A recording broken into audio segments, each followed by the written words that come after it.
Flawedcast, hashtag 71, portraits in civil disobedience, Black Robe Regiments. There are three types of people in this world: sheep, wolves, and sheepdogs. Now, some people prefer to believe that evil doesn't exist in this world. Those are the sheep. And then you have predators who use violence to prey on the weak. They are the wolves. And then there are those who have been blessed with the gift of aggression and the overpowering need to protect the flock. These men are the rare breed that live to confront the wolf. They are the sheepdogs, the trope of the sheepdog. Flawedcast. Flawedcast! Get in the arena. Woo! Hey, Willie Will! Good morning, Jason. What's happening, buddy? Not much. How art thou? Uh-oh. Oh, here's Johnny. Oh, Norm. Oh, Norm. They're switching up on us. They look so much alike. Yeah. Well, Yeah, you doing? our Norm and John's are white. Here's Johnny.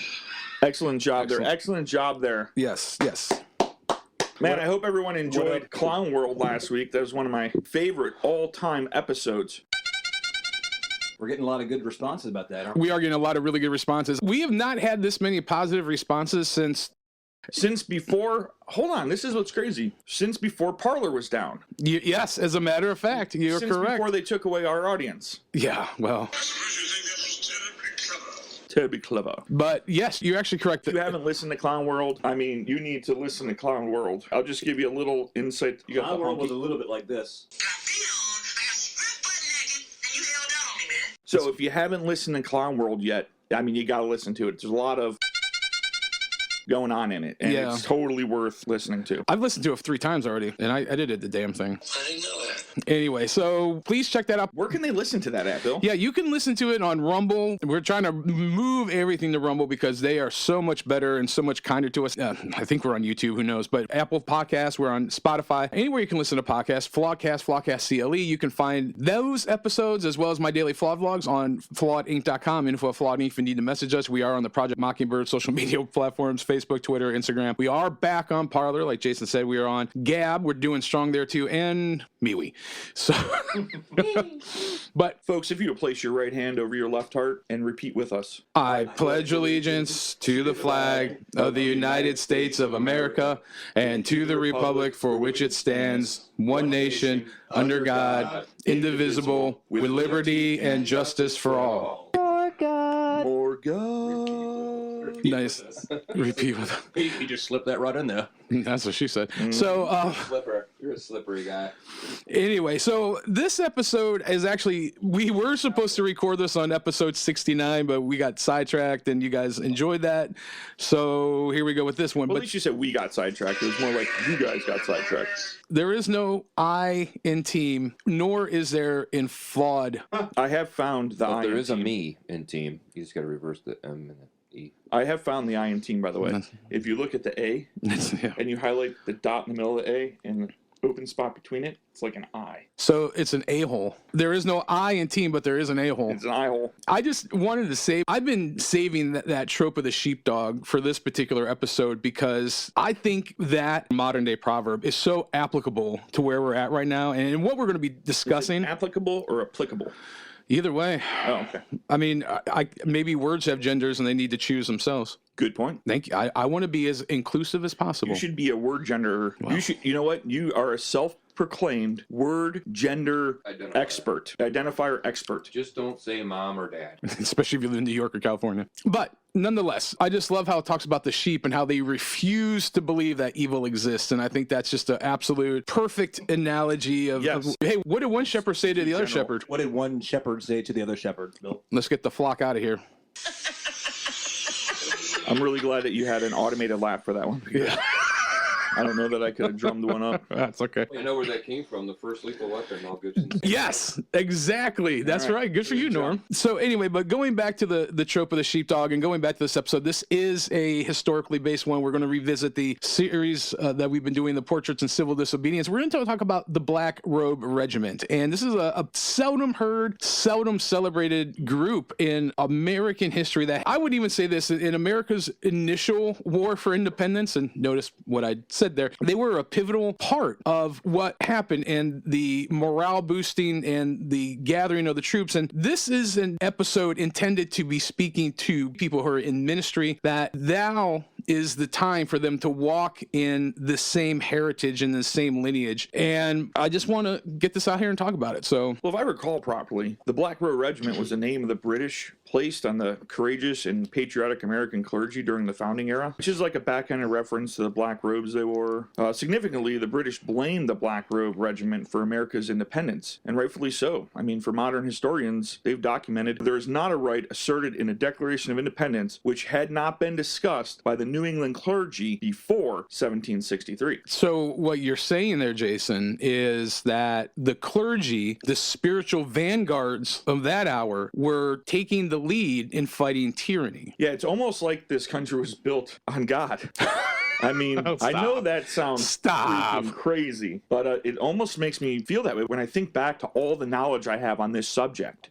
But coincidentally, it wasn't just the British who saw the American pulpit as largely responsible for American independence and government. Our own leaders agreed. For example, John Adams rejoiced that the pulpits have thundered, and specifically identified several ministers as being among the characters the most conspicuous, the most arduous, and the most influential. In the awakening of the revival of American principles and feelings, that is what led to American independence, actually. Yeah, I mean, these are great points you guys are bringing up. Well, it's kind of strange to today's generation to think that the rights listed in the Declaration of Independence are nothing more than a listing of sermon topics, that have been preached from the pulpit in the 2 decades leading up to American Revolution. But I mean, that was the case. That is true. You're very wise, Jason. The one thing I will say is it's almost as if there's a disconnect from these gentlemen to maybe what's happening now. I don't know. This is just something I'm putting out there. And once again, I don't want to be disparaging. I do want to be encouraging. Just an observation. Yeah. What do you think, Norm? Well, I'm glad you asked, Bill. What I think is across subsequent generations, the great and positive influence of the revolutionary clergy was faithfully reported. For example, as a body of men, the clergy were preeminent in their attachment to liberty. The pulpits of the land rang with the notes of freedom. If Christian ministers had not preached and prayed, there might have been no revolution as of yet, or had it been broken out, it might have been crushed. The ministers of the revolution were, like their Puritan predecessors, bold and fearless in the cause of their country. No class of men contributed more to carry forward the revolution and to achieve our independence than did the ministers. By their prayers, patriotic sermons, and services, they rendered the highest assistance to the civil government, the army, and the country. Well, I mean, if ministers had been the only spokesman of the rebellion, had Jefferson, the Adamses, and James Otis never appeared in print, I mean, the political thought of the revolution would have followed almost exactly the same line. In the sermons of the patriot ministers, we find expressed every possible refinement of the reigning political faith. So the American clergy were faithful exponents of the fullness of God's word, applying its principles to every aspect of life. I mean, that's how we shaped America's institute and culture. They're also at the forefront of proclaiming liberty, resisting tyranny, and opposing any encroachment on God-given rights and freedom. If I remember correctly, in 1898, Methodist bishops and church historian Charles Galloway rightly observed of these ministers, "Mighty men they were, of iron nerve and strong hand and unblanched cheek and heart of flame. God needed not reeds shaken by the wind, not men clothed in soft raiment," Matthew 11:7-8, "but heroes of hardihood and lofty courage, and such were the sons of the mighty who responded to the divine call." Well, there are many examples, but it is indisputable that ministers played a critical role, actually, Jason, in instituting and securing many of America's most significant civil rights and freedoms. As founding father Noah Webster affirmed, the learned clergy had great influence in founding the first genuine Republican governments ever formed, and which, with all the faults and defects of the men and of the laws, were the best Republican governments on earth. In fact, at this moment, the people of this country are indebted chiefly to their institutions for the rights and privileges which are actually enjoyed today. Because Christian ministers established in America's freedoms and opportunities not generally available even in other countries such as Great Britain, they were also at the forefront of resistance, encroachment on the civil and religious liberties that they had helped secure. For example, when Crown-appointed Governor Edmund Andros tried to seize the charters of Rhode Island, Connecticut, and Massachusetts to revoke their representative governments and force the establishment of British Anglican Church upon them, that was in opposition to Andros' plan, which was led by Reverend Samuel Willard, Increase Mather, and especially the great Reverend John Wise. In fact, Reverend Wise was even imprisoned by Andros for his resistance, but he remained an unflinching voice for freedom, penning in the year, I believe it was 1710, and maybe in 1717, if I'm not mistaken, 2 works forcefully asserting democracy was God's ordained government in both church and state, thus causing historians to title him him the founder of American democracy. And when Governor Berkeley refused to recognize Virginia's self-government, Quaker minister William Edmondson and the Reverend Thomas Harrison led the opposition. When Governor Thomas Hutchinson ignored the elected Massachusetts legislature, the Reverend Dr. Samuel Cooper led the opposition. And a similar pattern was followed when Governor William Burnett dissolved the New Hampshire legislature. Governor Botetourt disbanded the Virginia House of Burgesses. Governor James Wright disbanded the Georgia Assembly, etc. And because American preachers consistently opposed encroachments on civil and religious liberties, when the British imposed on Americans the 1765 Stamp Act, an early harbinger of the rupture between the two nations soon to follow, at the vanguard of the opposition to that act were the Reverends Andrew Elliott, Charles Chauncey, Samuel Cooper, Jonathan Mayhew, and George Whitefield. Whitefield even accompanied Benjamin Franklin to Parliament to protest the act and assert colonial rights. In fact, one of the reasons that American resistance to the Stamp Act, U.S. colonial history, first British parliamentary attempt to raise revenue through direct taxation of all colonial, commercial, and legal papers, newspapers, pamphlets, cards, almanacs, and dice became so widespread was because the clergy fanned the fire of resistance to the Stamp Act into a strong flame. Yeah,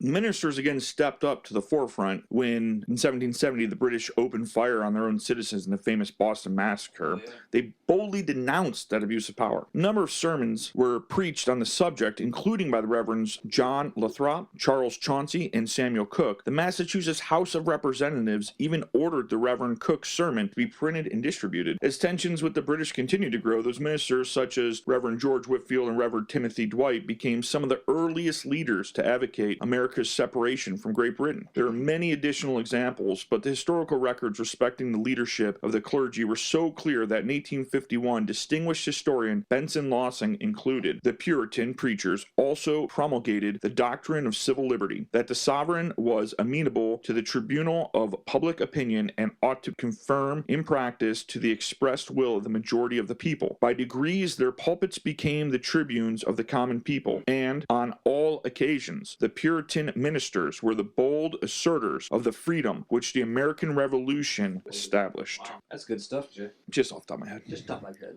yeah. On top of that, though, Jay, Christian ministers did not just teach the principles that led to the independence. They also participated on the battlefield to secure that very independence themselves. Seriously. Yeah, one of the most numerous examples was from, I think it was the Reverend Jonas Clark. He said when Paul Revere set off on his famous ride, it was to the home of Reverend Clark in Lexington that he rode. Patriot leaders such as John Hancock and Samuel Adams were lodging, as they often did, with Reverend Clark. It's Herbie Hancock. But it's true, and even after learning of the approaching British forces, Hancock and Adams turned to Pastor Clark and inquired of him whether the people were ready to fight. Clark unhesitantly replied the following. He said, "I have trained them for this very hour. When the original alarm sounded in Lexington, to warn of the oncoming British menace, citizens gathered at the town green, and according to the early historian, I believe it was Joel Headley, they were found with Pastor Clark, who had arrived before them. The roll had called, and 150 answered their names. The church, the pastor, and his congregation thus standing together in the dim light. They were waiting the redcoats together, while the stars looked tranquilly down upon them from the sky above." Pretty good recollection. What do you got on this? What do you got, Norm? I can add to that thought, John. The British did not appear at that first alarm, and the people returned home. At the subsequent alarm, they reassembled, and once the sound of the battle subsided, some 18 Americans lay on Lexington Green. 7 were dead, if you can believe it, all from the Reverend Clark's church. Headley therefore concluded the teachings of the pulpit of Lexington caused the first blow to be struck for American independence, and historian James Adams added that the patriotic preaching of Reverend Jonas Clark primed those guns. When the British troops left Lexington, they fought at Concord Bridge and then headed back to Boston, encountering increasing American resistance on their return. Significantly, many who awaited the British along the road were local pastors who had heard of the unprovoked British attack on the Americans, taken up their own arms, and then rallied their congregations to meet the returning British. As word of the attack spread wider, pastors from other areas also responded.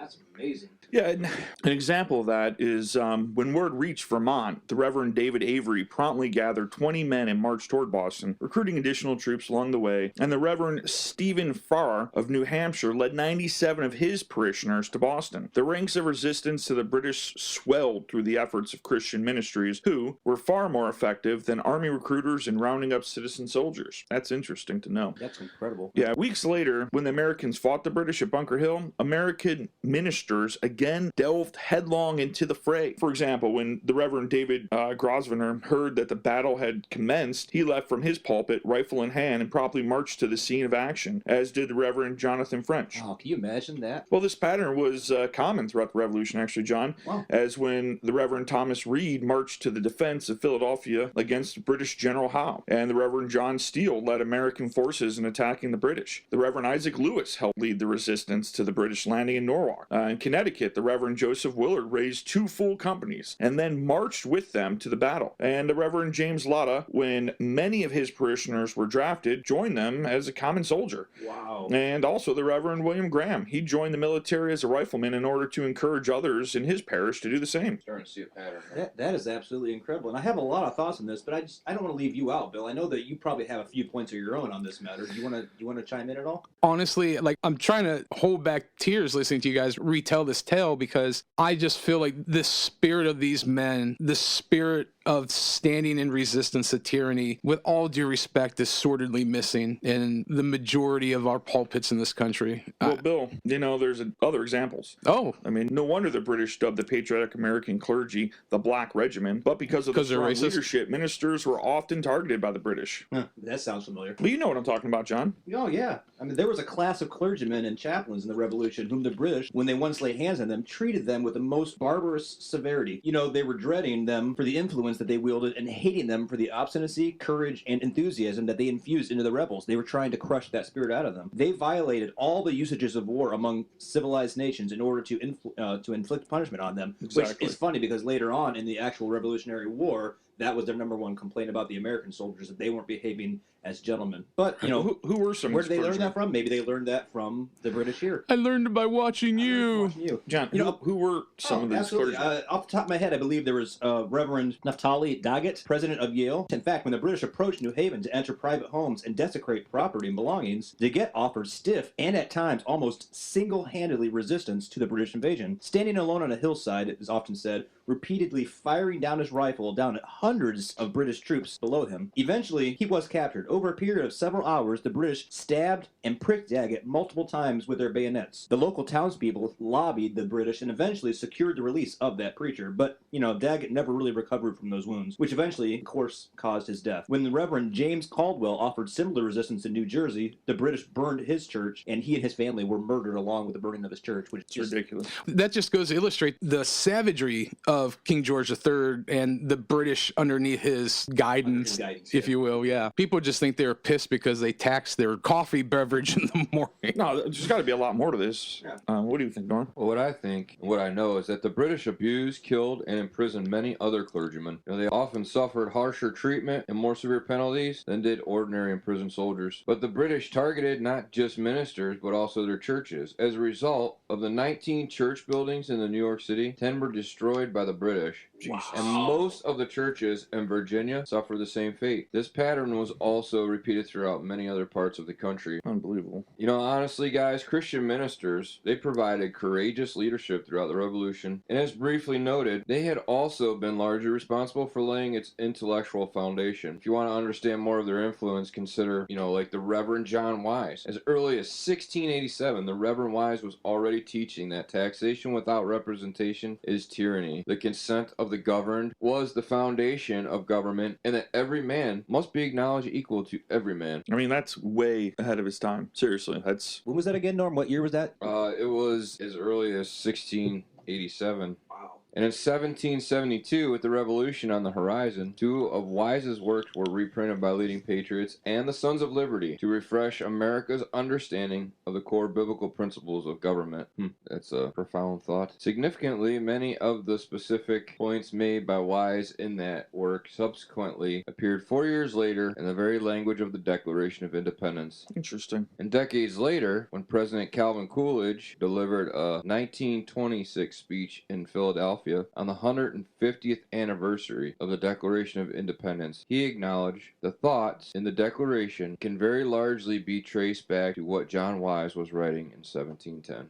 You know, Norm, it was actually Christian ministers such as John Wise and scores others like him who, through their writings and countless sermons, such as their election sermons and other sermons in the biblical principles of government, they laid the intellectual basis for American independence. I mean, Christian clergy largely defined America's unique political theory and even defended it in military combat. But they were also leaders in the national legislative councils in order to help implement what they had conceived in birth. I mean, for example, there, the Reverend Dr. John Witherspoon was a member of the Continental Congress who served during the Revolution on the Board of War, as well as on over 100 other congressional committees. Other ministers who served in the Continental Congress included the Reverend Joseph Montgomery, Hugh Williamson, John Zubley, and more. Numerous ministers also served in state legislatures. Some of these ministers would have been Reverend Jacob Green of New Jersey. He helped set aside the British government in the state and was made chairman of the committee that drafted the state's original constitution in 1776. I believe the Reverend Frederick Augustus Muhlenberg, I believe is how you say his name,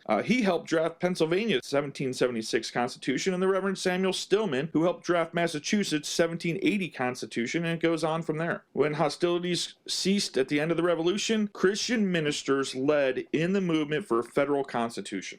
I mean, an example of that would be the Reverends Jeremy Belknap, Samuel Stanhope Smith, John Witherspoon, and James Manning began pointing out the defects of the Articles of Confederation, and when the Constitution was finally completed and submitted to the states for ratification, nearly 4 dozen of those clergymen were elected as ratifying delegates, many of whom played key roles in securing its adoption in their respective states. That's pretty incredible. Also, following the adoption of the new federal constitution, ministers were highly active in celebrating its ratification. For example, of the parade in Philadelphia, signer of the Declaration, Benjamin Rush, happily reported, the clergy formed a very agreeable part of the procession. They manifested by their attendance their sense of the connection between religion and good government. They marched arm in arm with each other to exemplify the Union. And when the first federal Congress under the new Constitution convened, several ministers were members, including the Reverends Frederick Augustus and John Peter Gabriel Muhlenberg, Abiel Foster, Benjamin Conti, Abraham Baldwin, and Payne Wingate. Ministers were intimately involved in every aspect of introducing, defining, and securing America's civil and religious liberties. 1789 Washington, D.C. newspaper therefore proudly reported, our truly patriotic clergy boldly and zealously stepped forth and bravely stood our distinguished sentinels to watch and warn us against approaching danger. They wisely saw that our religious and civil liberties were inseparably connected, and therefore warmly excited and animated the people resolutely to oppose and repel every hostile invader. May the virtue, zeal, and patriotism of our clergy be ever particularly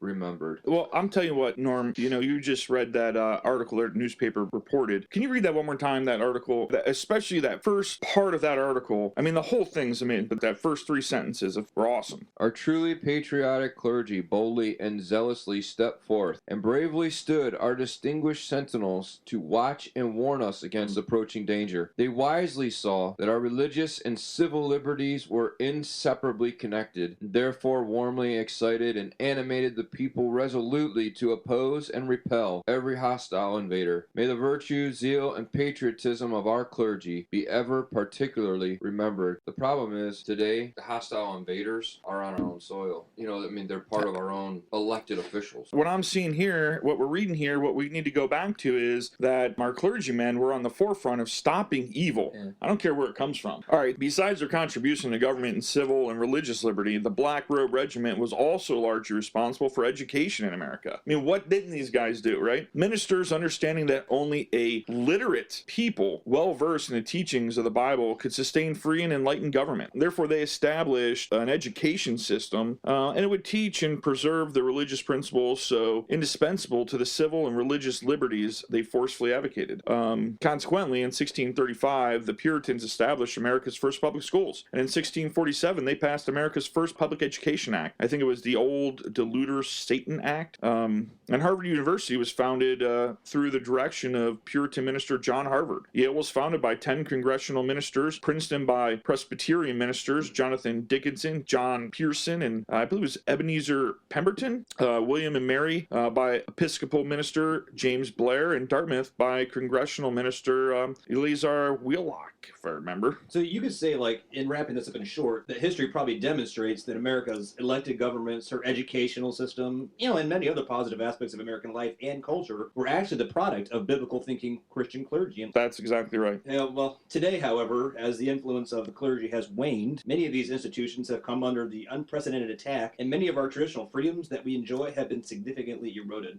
Isn't that the truth? I think it is time for American clergy, honestly, to understand and reclaim that important position of influence that they once had been given. Amen. As the great Reverend Charles Finney, who was a leader of the Second Great Awakening, reminded Christian ministers of his day, "Brethren, our preaching will bear its legitimate fruits. If immorality prevails in the land, the fault is ours in a great degree. If there is a decay of conscience, the pulpit is responsible for it. If the public press lacks moral discrimination, the pulpit..." Can you say it one more time? Yes. If the public press lacks moral discrimination, the pulpit is responsible for it. If the church is degenerate and worldly, the pulpit is responsible for it as well. If the world loses its interest in religion, the pulpit is then responsible for that as well. If Satan rules in our halls of legislation, the pulpit is responsible for that as well. If our politics become so corrupt that the very foundation of our governments are ready to fall away, the pulpit who is responsible for it. Let us not ignore this very fact, my dear brethren, but let us lay it to heart and be thoroughly awake to our responsibility in respect to the morals of this very nation. What I think, guys, is that America once again needs the type of courageous ministers described by a man named Bishop Galloway. It is time to reinvigorate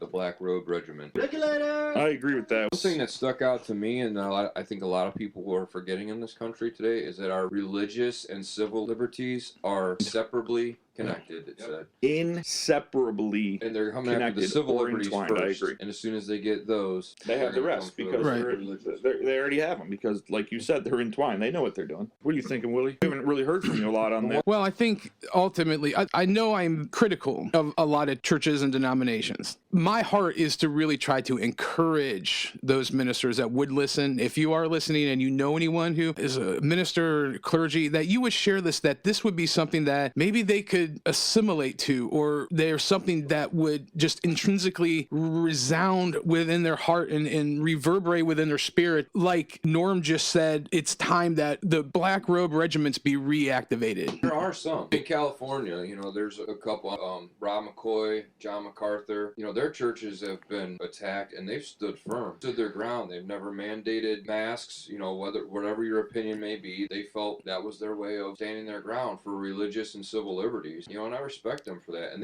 they've come under a lot of attack by the local government there in California. Bring it. Is that what you call that? California, you call that a government? I call it clown world. Norm, what you're saying is 100% right, and it is where I want this discussion portion to kind of lead. Let me share a couple scriptures here. Psalm 144, verse 1 from the Amplified. It says, "Blessed be the Lord, my rock and my great strength, who have trained my hands for war and my fingers for battle." Ephesians 6:12, this is from the Message, it says, and that about wraps it up. God is strong and wants you strong. So take everything the master sets out for you, well-made weapons of the best materials, and put them to use so that you will be able to stand up to everything the devil throws your way. This is no weekend war that you'll walk away from and forget about in a couple of hours. This is for keeps, a life or death fight to finish against the devil and all of his angels. And this is something that we've been reiterating literally since the first episode of Flawedcast, that we are in a battle against light and dark, good and evil. Like literally one of the comments I got yesterday about the episode, the Luciferians again? I'm like, Yes. This is the identifying, I guess, tag, if you will, that literally speaks of these, I'll put it more poetically, these workers of iniquity, these workers that yield these dark arts, this practical magic, if you will, harnessed and given speed by the devil himself against us, the children of light. And even more so, the tip of the spear in this war is the clergy. The tip of this spear of this war are the ministers that should be on the front line, that should be talking about these issues in regards to the religious and civil liberties that we are literally handed over right now. But I think it's a lot of unawareness. I think it goes back to the trope of the sheepdog. The veritable pastors, the evangelists, the prophets, the teachers, the apostles of our hour are these sheepdog. And I want to make a comment. I don't believe in this idea of this Christian America, right? This Christianese American idea. There's this pervasive thought that if you're a Christian and you happen to love your country, that you are inverting the kingdom principles with that of traditional Americana. My stance, and I believe our stance, has been since this started, is that there's the kingdom and that there is then America, and America is the harbinger. America is the steward of the message of the gospel, that there's not been a country ever in the history of the world that has been as generous, as forthright, and as just absolutely magnificently stalwart in spreading the gospel across the world, literally taking the light of the gospel to the darkest regions of the world. There's never been a country that has done that like America has. This is a when, not a if. When America's light is diminished, it's going to be very dark. I don't want to speak for you guys, so correct me if I'm wrong or speak your own opinion. I believe when America's light dies, and I believe that it's flickering, it's like... Well, because people are trying to extinguish it on purpose. People who say they love this country claim to, it's from within. That's more they're throwing water God on the flame. And you do that by removing God from every nook and cranny of this country, and that's what's trying to be done. Well, and that's the idea. So when America falls, that is when globally we go dark. And if that's what people want, which I think they do, honestly, then we will arrive at that place. And it doesn't mean that God isn't with individuals. Right? What it means is that God has removed his hand of providence, I would argue, off that last nation on the earth that has been his watchman, that has stood in that gap and that have held back the literal forces of hell that are now encroaching. Yeah, I think the only thing we can really hope for at this point is that God keeps that hand of providence upon the church. I mean, because I think it will lift from America. Because if you look at history, even recorded in the Bible, the days of Noah, the fall of Rome, what were they doing? They were sacrificing infants. There was pedophilia, cannibalism, all things that are starting to take place now in this country and almost becoming normalized. Well, not almost, really. I mean, the article we read last week is they're literally trying to create meat from human tissue. What's sad is that Satan is a one-trick card player, but what's even worse is that history has shown us we keep falling for that over and over again. He comes in there, he bluffs he's playing the same game of poker, he's doing the same exact hand, he does the same exact bluff, and every 100 years or so, another generation falls for it and falls victim to that bluff. Well, what you just said there, right? Let's just to the beginning of the episode. There are three types of people in this world: sheep, wolves,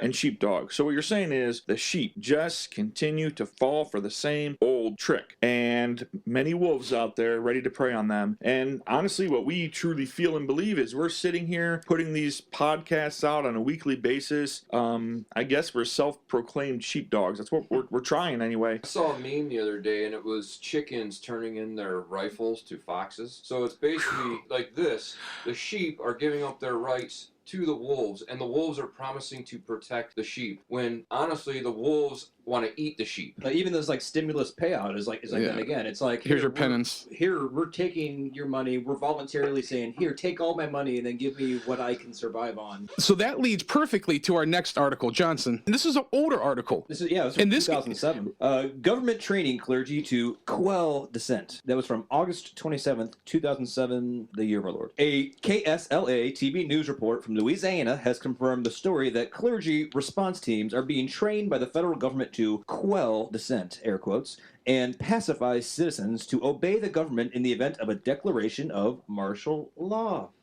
Obey our government. Obey the government. They live, we sleep. Yeah, right on the nose there, Billy. The report confirms the existence of nationwide Homeland Security Program, which is training pastors and other religious representatives to teach their congregations to, air quotes again, obey the government in preparation for the declaration of martial law. A whistleblower who attended one of the training sessions reports that the feds were recruiting religious leaders to help implement government homeland security and directives in anticipation of a terrorist attack or a nationally declared emergency. Where have we seen that recently? Of course, that was one they created and spun, but I digress. The first directive was for pastors to preach to their congregations Romans 13, a famous scripture passage, the often taken out of context Bible passage that was used by none other than Hitler himself to hoodwink Christians into supporting him in order to teach them to obey, again air quotes, obey the government. You see a theme? There's a very common theme. It was stressed that the pastors needed to preach subservience to the authorities ahead of time in preparation for the roundups and make it clear to the congregation that this is for their own good. This is for your own good, folks. Throw up your hands. Surrender. Sick.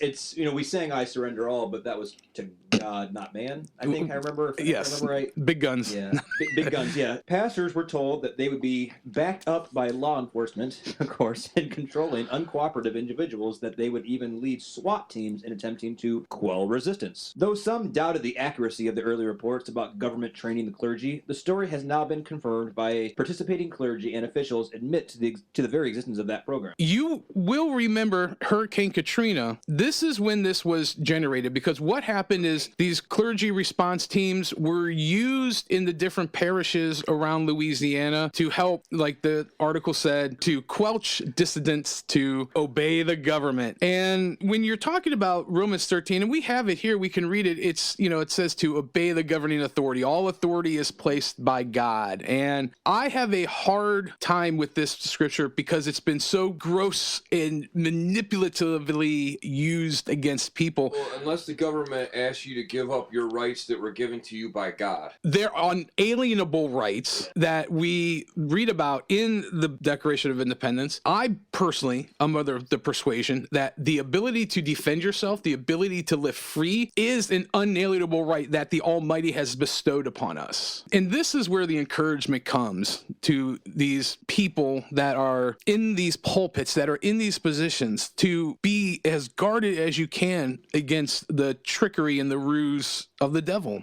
So what do? I want to really have a discussion, and I want to hear what your thoughts are about bringing this to the forefront, about educating people that it was, by and large, the spiritual leadership of the hour that helped against the resistance of tyranny. Is it not possible to think that unless the spiritual vanguards, the spiritual leadership of our hour start to become more in line with the likeness of Christ and more attuned to what the Spirit is saying, that we that are their sheep, their flocks, are going to go in this direction that is going to be really bad? Drone strikes against churches on Sunday mornings. 2 words for you. More God. Don't find a way to bring God back into our homes, into our schools, into our daily life. I don't know what else. I don't. There is no. That's the answer. I don't know. No, I agree with you. The answer. How do we do it? I would present an argument, not to be argumentative, but to present an argument that a lot of that would have to start with the spiritual leadership that is in our nation. You're talking about self-illumination. Like, God is the light. He is the light. So the closer you are to God's truth and God's voice and God's word and listening to what God's heartbeat is crying out, the more it will illuminate the path that you're supposed to walk on. But the answer, honestly, I don't want to oversimplify it, but it's just drawing closer to God. It's drawing closer to His words. It's being more obedient to what He's telling you to do and living a life of complete obedience and, not fixing upon the shadow. The more we stare into the shadow, the less we concentrate on the light. Well, the more you look into the abyss, the more you become the abyss. I just know that for myself. My heart, my encouragement is, if you're listening, and if you are a member of the clergy, and if you are someone who is spiritually leading people, that I would hope that you would maybe listen to this, and I would hope that maybe you would do a little bit of research into some of the men that we discussed here in history that had a hand in establishing this nation and from its foundation very core. It's inseparable that the freedom of religion and the civil liberties we enjoy were not given but through literal blood of these men that were fighting for the sake of the gospel and for the cause of God. And I would say that if you are in that kind of a position, that there is a true calling, that there is a true word. It has nothing to do with Americanism. It has nothing to do with the idea of American exceptionalism. And I hear that a lot, especially in churches, like, oh, America, if you were proud of your country, it's an idol. I don't believe that. Our Father gave us a great gift. Why should we not look upon that favorably? Like, if your Father gives you a good gift, you should be grateful for that gift. There's nothing wrong with American exceptionalism. I mean, we were given by the great Almighty an awesome responsibility to govern that gift. Exceptionalism without the work involved and without fighting for it, without doing all the necessary steps, I guess that's one thing. It's okay to be proud of what the land that you harvest. It's okay to be proud. That's a good way to put that. It's not a spirit of pride within you. If I do something with my own hands, I'm far more excited about the result than if somebody does it for me. To me, is what I call American exceptionism. Like, we fought the British. Well, I wasn't there, but the Americans fought the British. That's our heritage. That's our heritage. Yeah. We should be proud of that. There's nothing wrong with being proud of that sacrifice that was blood, sweat, and tears that went into that. Well, I would say much in the way that we fought the British, much in the way that we fought the Democrats in the Civil War, much in the way that we fought against the evil axis of power. Yeah. And there's an interesting observation there that they're 80 years apart in time, and now we're in another 80-year cycle. Devil. It's not these ideas of nations, because nations rise and fall. Yep. It is that Luciferian spirit, that evil that doesn't die. It doesn't sleep. It doesn't relent. It doesn't give in. This is where we're at. And this isn't necessarily a call to reform anything, because quite frankly, I have a big plank in both of my eyes. I think a lot of pastors have been incumbent by the ruse that the government has tricked them into the 501c3. I think it's absolutely abysmal that you cannot speak about politics and things that are going on in the civil arena because of that. I would just say the eternal influence that you can wield over somebody may make a difference, a legitimate difference. I guess, obviously we could argue over the semantics, and people will over taking positions on all things COVID related and all, and that's all fine. Ultimately, the main authority is God and God's voice. So if God's voice is leading you down a certain path, that is my barometer for whether you're acting under true authority to God or whether you're fearing man. In theory, I guess I was saying you're still a minister. Well, you are. I mean, even if you're not behind a pulpit, you're still a minister. The very actions that we take, the lives we lead, the relationships that we encounter, there's weight to that as well. So, I mean, it's a heaviness, but it's a responsibility, and it's our job. Jason, do you have any thoughts? More God. I couldn't agree more. I think what we were talking about earlier, I think it starts with us. We want more God in this country. We got to look in the mirror and put more God in our own hearts, and that's the first step. You're right, actually. You say that, and I probably should start by reflecting in the mirror a little bit, honestly. Jason's looking at the man in the mirror. Well, I mean, that goes for all of us. I mean, we all could take a harder look. We talk about, comparing ourselves to this guy or that guy, or and especially in America, look what that person has, look what they have, look what I don't have. I mean, the Bible is our mirror. That's what we should try to be reflecting ourselves. I'm just looking at this quote by Benjamin Franklin. Whoever shall introduce into public affairs the principles of primitive Christianity will change the face of the world. And the man who said this is a guy who, quote unquote, historians of today want to say was a deist or anti-Christianity. But Benjamin Franklin said that. Whoever shall introduce into public affairs the principles of primitive Christianity will change the face of the world. He also has another quote, and I shouldn't have included, but unless, Johnny, you got that quote? All right. Benjamin Franklin, he says, "Here's my creed. I believe in one God, creator of the universe, that he governs the world by his providence, that he ought to be worshipped, that the most acceptable service we can render him is doing good to his other children, that the soul of a man is immortal and will be treated with justice in another life, respecting its conduct in this. These I take to be fundamental principles of all sound religion, and I regard them as you do in whatever sect I meet them." So people can say what they want. The history is very well documented. If my encouragement, this is from my heart, if you are a leader of people in a spiritual capacity, there is a... And you are. There is a... There is a great power and a great responsibility that you wield, because the hour that we live in is one of treachery and betrayal and absolute tyranny. And this is the fact. And the people, the sheep, need you to stand up to hear what the words of Christ are, to stand in boldness, to stand like Reverend Wise and Reverend Willard and all these other individuals who... That Jason brought for us today. Jason just kicked it off the top of his dome. But you're a beautiful man, Jason. Boom. I'm very jealous of your hair. Boom. We need you to stand up. We need you to speak truth to power. We need you to lead, guide, and educate, even if people are resistant. So that being said, any final thoughts? Psalms 19:14 NIV. May these words of my mouth and this meditation of my heart be pleasing in your sight, Lord, my rock and my redeemer. That's my verse of the day that Norm turned me on to. Nice. Thanks, Norm. Seriously. Everyone out there should do it, man. I'm telling you. You get a verse of the day, pops up right on your phone. It ties you to the Bible every day. I was sitting there telling my wife how I need to be reading the Bible more and reading God's word. And like the next day, I'm talking to Norm about this verse of the day thing, and boom, now it's on my phone. And if nothing else, I'm getting that, and gets me thinking. And anyway, Nice. Johnny. I've given you all I've got, Captain. Norman, closing thoughts. Closing thoughts. If you voted for Joe Biden, fall down on your face, lay prostrate before the Lord, and repent before Almighty God. There goes YouTube. amen. Norm, do you have any thoughts that won't get it kicked off YouTube?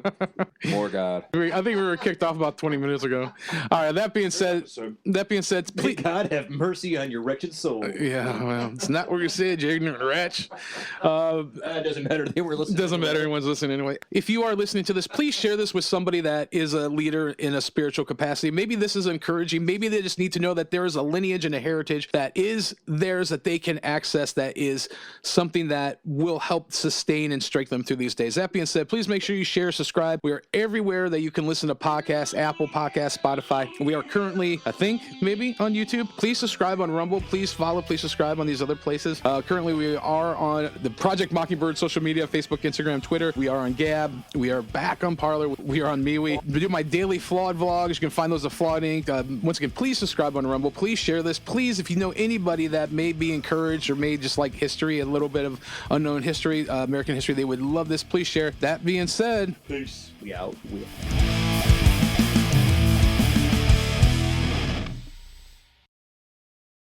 Am I? I think, well, if you speak into it. Are we Hello. Am I on? Am I on? Are you on, Bill? Yeah, By I'm on. hearing my voice? Does this turn you on? No. How It about disturbs now? me, frankly. Hey, how about now? That actually works a lot You better. want me to knock you down, huh? Hey, butt kiss. Come here, butt kiss. Yeah, that's going on the blooper reel.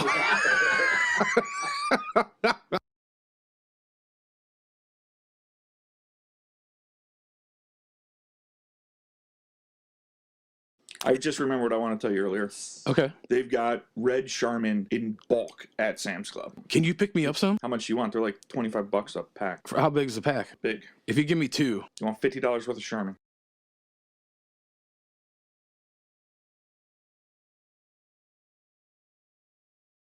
Bourgeois. Bourgeois? Seriously? And similar pattern was followed when Governor William Burnett dissolved the New Hampshire legislature. Governor Bordatort. That's Bodatort. Here's some good ones for the end of the episode. Body torch. Governor Body Part. Boutard. Oh my gosh, man. It's kind of French, so. I swear I can read. I just, you know. Booty twats. Bourgeois.